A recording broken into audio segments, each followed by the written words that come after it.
Բարև ձեզ հարգելի հեռուստադիտողներ, մենք շարունակում ենք կարևորագույն թեմաների քննարկումները պոլիտիկայի եթերում, ԾԾՏ ես Բորիս Մուրազից, եւ այսօր խոսելու ենք մի թեմայի մասին կամ բացելու ենք մի թեմա, որին նախորդ թողարկումներից մեկում անդրադարձել էի, խոսքը քաղաքական տրանսգենդեր կամ քաղաքականապես սեռափոխված Արամ Զավենի Սարգսյանի մասին։ Այդ թողարկումից հետո եղան մարդիկ, ովքեր գրում էին, որ Արամ Սարգսյանը ունի լսարան, չարժե այդպես գնահատականներ հնչեցնել, դրանք անձնական գնահատականներ չեն, իր քաղաքական գործունեությանն են վերաբերվում եւ հենց Հայաստանի համար, մեր հասարակության համար խնդիր է, որ նման մարդիկ ունեն լսարան, նման մարդկանց լսում են եւ այդ մարդիկ էլ կոնկրետ այդ լսարանին համոզող թեմաները մոնետիզացնում են իրենց համար, փող են աշխատում եւ Արամ Զավենի Սարգսյանի ամբողջ գործունեությունը պայմանավորված է հենց այդ մոտիվացիայով ինչ որ տերեր գտնել, դրանց համոզել, որ իրեն հավատացող զանգված կա եւ դրա դիմաց ստանալ քաղաքական, տնտեսական, նյութական աջակցություն, դրա մասին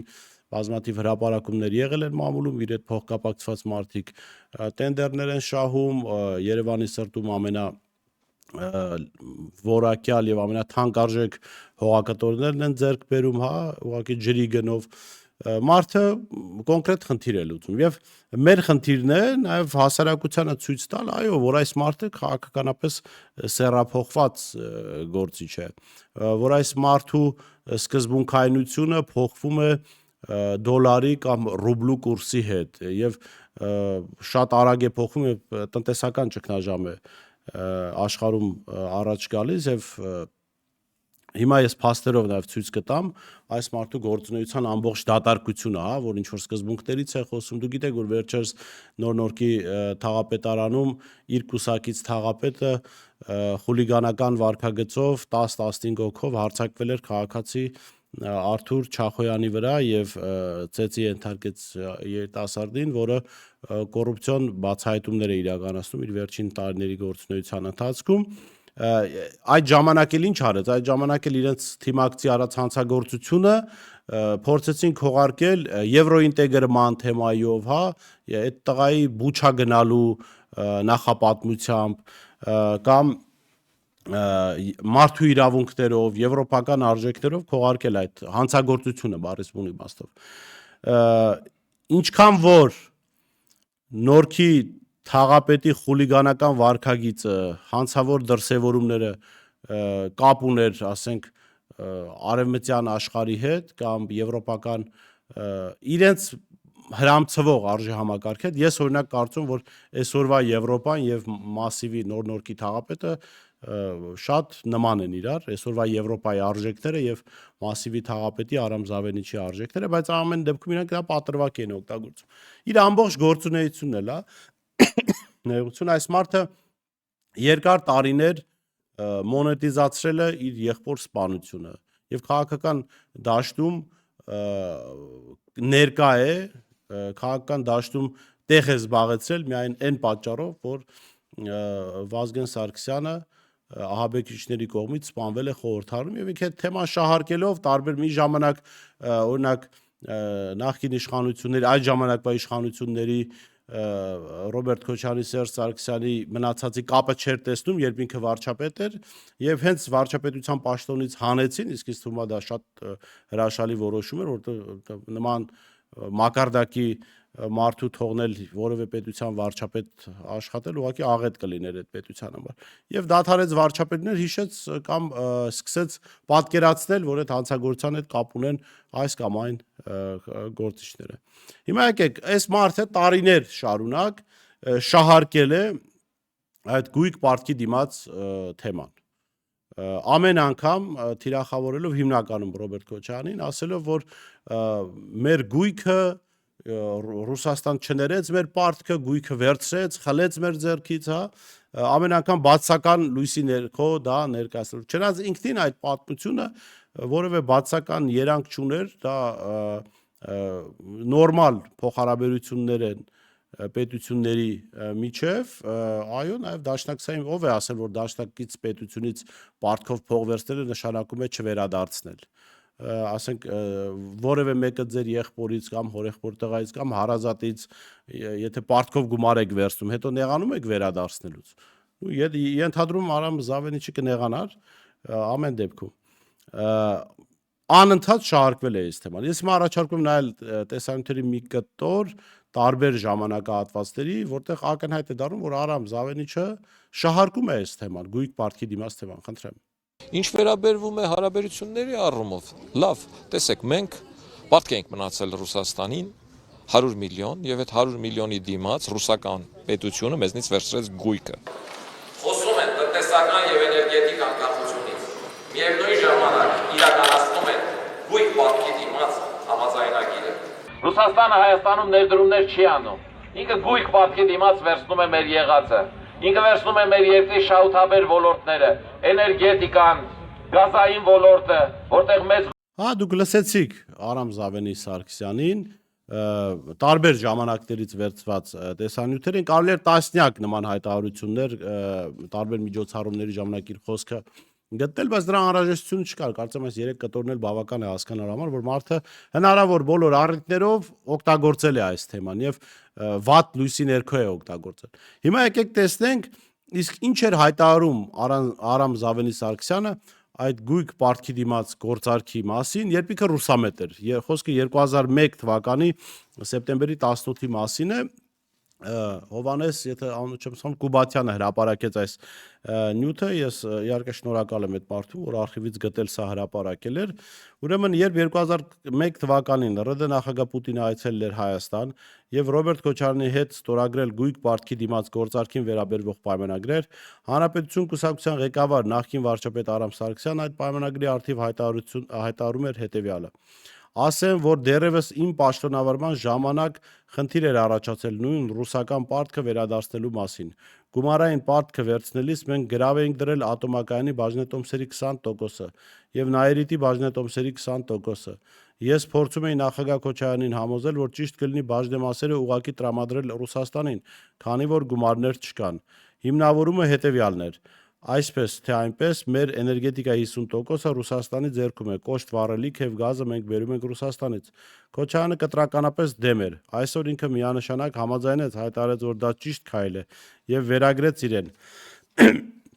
Ռազմաարդյունաբերական համալիրի մասով ասեմ, որ համապատասխան փաստաթուղթը ստորագրվել է իմ ձեռքով։ Փաստաթուղթը նախապատրաստվել էր Վաղարշակ Հարությունյանը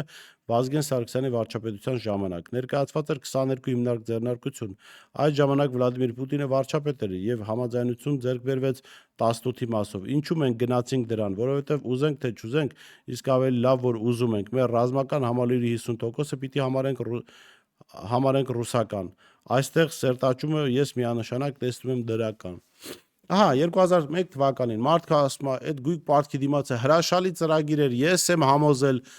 Ռոբերտ Քոչարյանին ստորագրելու գնալ այդ համաձայնության։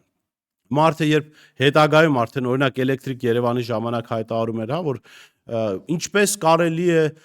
էներգետիկ կառույցները տալ այլ պետության, Փաստորեն Քոչարյանին համոզել է, որ ատոմակայանի եւ Նաիրիտի բաժնետոմսերի 20%-ը ուղղակի նվիրենք Ռուսաստանին, Սա է այս մարդու սկզբունքայնություն ասվածը, սա է այս մարդու արժեհամակարգը, իր համար ստախոսությունը, կեղծիքը, տարբեր ժամանակներ նույն իրավիճակի վերաբերյալ տարբեր գնահատականներ տալը, ուղղակի, չգիտեմ, մի բաժակ ջուր խմելու նման բան է։ Եվ այս դավալեցի փիլիսոփան ցավոք սրտի կարողանում է մոլորեցնել հազարավոր քաղաքացիների։ Ես չեմ ասում, այս թիվը շատ մեծ է, բայց հազարավոր քաղաքացիների մոլորությունը եւս վտանգավոր է մեր պետության համար։ Այս մարդը կարծեմ վերջին ընտրություններին 20,000-ից ավել ձայն է ստացել։ Կոնկրետ թիվը ես բան չեմ հիշում, բայց գիտեմ մի քանի տասնյակ հազար ձայն է ստացել։ Սա արդեն աղետ է Հայաստանի համար։ Այսինքն հազարավոր մարդիկ կան, որ այս մարդու հիմարություններին ուղղակի հավատում են։ Ես հիշեցնեմ, այս մարդն էր, որ ասում էր, որ Միացյալ Նահանգները թույլ չի տա Արցախի հայաթափում։ Հետո երբ հայաթափվեց Արցախ, ասում է կապ չունի, որ Արցախում հայեր չեն ապրում, միևնույնն է Միացյալ Նահանգները թույլ չի տա Արցախի հայաթափում։ Դա հանրային եթերում ասել հրապարակային։ Հաջորդ դրվագը, որ կուզեմ հիշեցնել, հիմա եք լսում ես մարդուն, վստահաբար արձանագրում եք հետևյալը, որ Հայաստանի անվտանգային բոլոր խնդիրները այս մարդը կապում է Ռուսաստանի հետ։ Ընդ որում ոչ թե կապում է Ռուսաստանի հետ ասելով հետևյալն ու կարող է, չէ, այսպիսի խոսակցություններ լինել, որ Ռուսաստանը այսօր պատերազմի մեջ է, այո, ինքը չի կարողանում մեզ օգնել այնպես ինչպես կօգներ պատերազմից առաջ կամ նախապատերազմական, հետպատերազմական ժամանակաշրջանում, երբ ինքը իր համար այդ խնդիրը լուծել կեր։ Ոչ, այս մարդը ամեն անգամ ներկայացնում որ Ռուսաստանը Դաշնությունը դիտմամբ, չգիտեմ, գործարքիա գնում Ադրբեջանի հետ, գործարքիա գնում Թուրքիայի հետ, հնարավոր բոլոր կողմերի հետ գործարքի է գնում եւ ոչ թե հանուն իր շի, այլ ուղղակի Հայաստանը, ասենք, վաճառելու համար, Հայաստանի տարածքները Արցախ հանձնելու, այնտեղից ռուս խաղապաններին դուրս բերելու համար։ Այս մարդը, որ հիմա ծայրահեղ հակառուս է եւ ծայրահեղ արևմտամետ եւ անգամ հանուն Բուչայի թաղապետարանում ծեծ արդարացնող, հա, նույն տարիներ առաջ նույն մարդը 98 թվականին, չէ, 2000 թվականին ներողություն, արդեն վարչապետությունից հետո էր, հայտարարում էր, ինքը ծայրահեղ ռուսամետ էր, հայտարարում էր այն ժամանակ նախագահ Ռոբերտ Քոչարյանը վարում էր կոմպլեմենտար քաղաքականություն, ոչ միայն այն պատճառով, որ դա լավ էր, այլ նաև դրա հնարավորությունը կար, այսինքն ցանկացած բարագայում աշխարհակաղակական որևէ կենտրոնի հետ թշնամական հարաբերություններ չունենալը լավ է, բայց նաև լավ էր այն իմաստով, որ նաև դրա հնարավորությունը կար, նաև Ռուսաստանը արևմուտքի հետ խնդիրներ չուներ եւ այդ ժամանակ այս մարդը լսել անգամ չէր ուզում կոմպլեմենտարիզմի մասին։ Տարիներ հետո մարդը Հայաստանի բոլոր դժբախտությունները, որոնք այդ թվում նաև իր պատճառով են բերվել կամ իր թիմակիցների, իր հարազատների պատճառով, բոլորը կապում է Ռուսաստանի հետ, Ռուսաստանի դիտավորյալ Հայաստանին վնասելու իբրև թե քաղաքականության հետ։ Խնդրեմ լսենք այս դրվագի երկու համեմատական դրվագ եւ շարունակենք։ Նախկին վարչապետ Արամ Սարգսյանը Սյունիքում խոսում է հայ-ռուսական ռազմական համագործակցության կարևորությունից։ Ինքը լսել անգամ չի ուզում կոմպլեմենտար քաղաքականության մասին։ Մենք պետք է լինենք ԱՊՀ կոլեկտիվ անվտանգության խորհրդի հետ։ Մեր հայ-թուրքական սահմանը 50% ռուսական բանակն է կանգնում։ Վերջի կարող է հասնի մի հատ նես բա, ասեմ դե վերցնում ենք մեր բանակը դուրս գա, կարեք պահել։ Ինչով ենք պահելու։ Մենք այսօր մեր այս ադրբեջանական սահմանները պահելուն արդեն խնդիր ունենք։ Զինվորականի առումով, ընդեղ ինչով ենք պահել։ Բայց այս իշխանությունը, կարևորելով Հայաստանի անկախությունը եւ ինքնիշխանությունը, միևնույն ժամանակ նորանոր պայմանագրեր են ստորագրում հավաքական անվտանգության պայմանագրի կազմակերպության շրջանակներում, որով սահմանափակվում է սեփական տարածքում առանց հապկի թույլատրության այլ ուժերի ներկայացումը։ Կարևորելով հյուսիսատլանտյան դաշինքի հետ համագործակցությունը, զերծացումը եւ ընդլայնումը 49 տարով երկարաձգում են ռուսական ռազմաբազաների ներկայությունը Հայաստանում։ Ահա, սիրելի ժողովուրդ, սիրելի հայրենակիցներ, այս մարդը։ Դուք իրեն եք հավատում, ես հիմա խոսում եմ այն մարդկանց հետ, ովքեր հավատում են այս մարդուն, այս մարդու հիմարություններին։ Այսինքն, երբ որ ինքը խոսում էր, որ ինքը կողմ է Ռուսաստանի հետ դաշնակցային հարաբերություններին, խոսում էր սահմանների անվտանգության մասին, հա, եւ հիմա դրա հակառակն է խոսում։ Ինքը, ասեք, պատանի չի, երիտասարդ չի, որ որոշ տեղեկատվության չտիրապետի, տարբեր մարդիկ կարող են սխալվել։ Տարբեր մարդիկ կարող են սխալվել։ Ես էլ կարող եմ իմ ելույթներում տարբեր սխալներ գտնել, տարիներ հետո։ Բայց մի բան է, երբ որ սխալվում է, ասենք, լրագրողը, վերլուծաբանը, մարդը, որը քաղաքականությամբ է զբաղվում, այլ բան է, որ մարդը զբաղեցրել է վարչապետի պաշտոն եւ տիրապետում է ամբողջական տեղեկատվության, հնարավոր ամբողջական տեղեկատվության, որին կարող էր տիրապետել վարչապետը։ Եվ այդ պաշտոնը թողնելուց հետո տարիներ հետո մոլորեցնում է հանրությանը, լավ հասկանալով ինքը ինչ է անում, ինչ վնաս է տալիս։ Այս սրա մասին է խոսք, այս սա է, որ վտանգավոր է, թե չէ տարբեր մարդիկ կարող են սխալվել եւ տարիներ հետո փոխել իրենց կարծիքը այս կամ այն երևույթի մասին։ Երբ այլ կամ ամբողջական տեղեկատվության տիրապետել։ Բայց այս մարդը այս խոսակցությունները, այս մոլորությունները տարածում է ամբողջական պատկերացում ունենալով ինչ է պետությունը, ինչ են դաշնակցային հարաբերությունները, Հայաստանը ինչ խնդիրների առաջ է կանգնած, եթե 2000 թվականին այս մարդը խոսում էր դեմոգրաֆիկ խնդիրների մասին, սահմանների պաշտպանության խնդրի մասին, հիմա մեր մոտ դեմոգրաֆիական պատկերը շատ ավելի ծանր վիճակում է։ Երբ այն ժամանակ մարդը ասում էր մենք պիտի Ռուսաստանի հետ լավ լինենք, որտեղ տարածաշրջանում Ռուսաստանն է, հա, եւ կոմպլեմենտարության մասին չէր ուզում լսեր։ Հիմա Ռուսաստանը շատ ավելի լավ վիճակում է, շատ ավելի մեծ հնարավորություններ ունի, աշխարհն էլ փոխվել է, հա, նախկին լիարժեք միաբևեռ աշխարհը չի։ Հենց սա ես համարում եմ քաղաքական սեռափոխություն կամ տրանսգենդերիզմ, սա քաղաքական տրանսգենդերի վարքագիծ է, որ լավ իմանալով մի բան, խոսելով այդ բանը, տարիներ հետո դու խոսում ես դրա հակառակը։ Եվ այն ինչ որ դու խոսել ես տարիներ առաջ, այդ խոսույթը անվանում ես շպիոնություն, Ռուսաստանի գործակալ լինել։ Հիմա ներողություն կամ ինքն էլ է ժամանակին եղել Ռուսաստանի գործակալ, եւ հիմա ուղղակի դարձել է արևմուտքի գործակալ։ Ու երևի այնտեղ մի պահ հիշում եք ռուբլին բավական տատանվեց, երևի թե